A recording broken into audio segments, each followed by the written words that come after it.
You have the ability of printing out stationery that's available in your system. We do like to point out that you must have Java installed on your computer to be able to print anything from the IMS. So to be sure that you have the latest version of Java installed, it's a very simple process. Just go to www.java.com.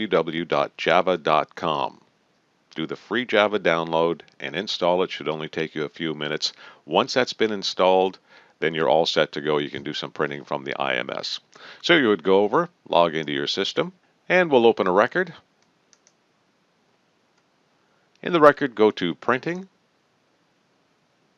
and you want to select Stationery. And what you get is a list of the stationery available in your IMS, and it does feature who the vendor is, the name of the item, and a preview. The preview function allows you to preview, add data, or modify fields before you print off the stationery. You'll be familiar with these functions if you use the forms printing option in the IMS. So we'll select an item. We'll look at the Messenger 4-up bookmark. Click on Preview. System will load that for you. And I'm going to collapse the menu to give us a little more room on the screen to work in.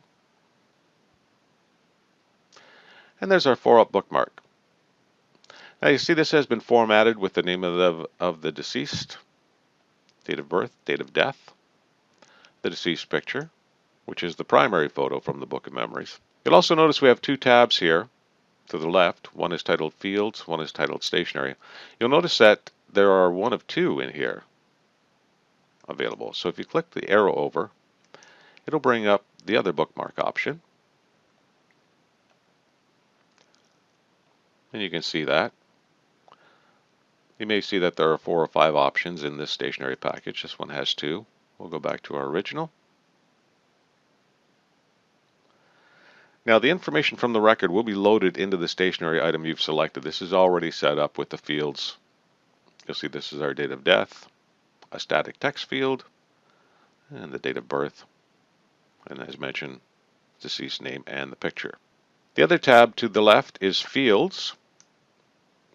And this option will allow you to add any fields to the stationery item if you want to add more information to this. Now we want to select the Enter Data option. And you'll notice that if there are any white boxes, such as this, and you'll see we do have nothing but white boxes on this one, this means the information is pulling from the record itself. If any of these fields were in red, it would mean that either the information was never entered in the record for it to pull to the form, or the system doesn't capture that information and it needs to be manually entered. So that gives you that option right there. If there are any red boxes, just remove the text, enter the information. If there are fields that don't apply to the record, just leave them red. It doesn't really matter. If you complete any of the red boxes with information that is captured in the record itself, you can click on the Save to Record. I'm going to show you that. I'm going to make a change here in one of these boxes that we have so you can see how that works. That will save that information back to the record for you. As we noticed here that we actually have the incorrect date of birth. We have August 9th of 1994. Click on the calendar because it was actually August 10th. If we click that, it updates them all, as you can see, because that is information in the record. And we can save that back to the record. So it's actually updated the record for us. It's updated the information on the Book of Memories on the live site. So you can see, pretty handy little function to have in there. Now once you've done any changes that are required, click on Preview to make sure everything looks right. And we'll see the date of birth has been updated as it should be. And we're happy with everything, then we can just select Print. Should you run into a situation where something's out of line, click the Modify Fields, and I'll set this up for you just to show you how this works. I'll move a couple of these out of whack.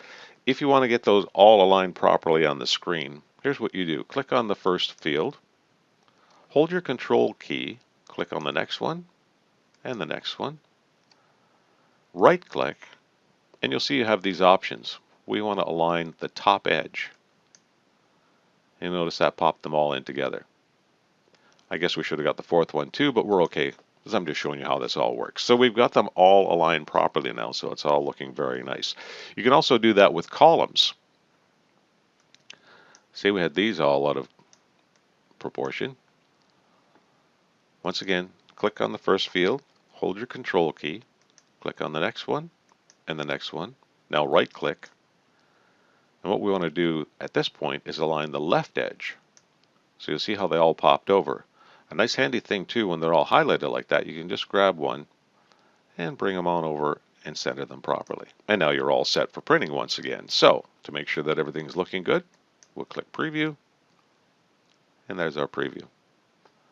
Don't worry about that one at the end. We're not really worried about it too much. So when complete, once again, we've done the preview. We're happy with it. We would just select Print at this point, and our stationery would print off. Now you do have the ability to add your own stationery to the IMS. To learn how to do that, we ask you to watch the video titled Edit, Build Your Stationery. If you have any questions regarding the stationery options in the IMS, contact your project manager, or you can send an email to support@frontrunner360.com.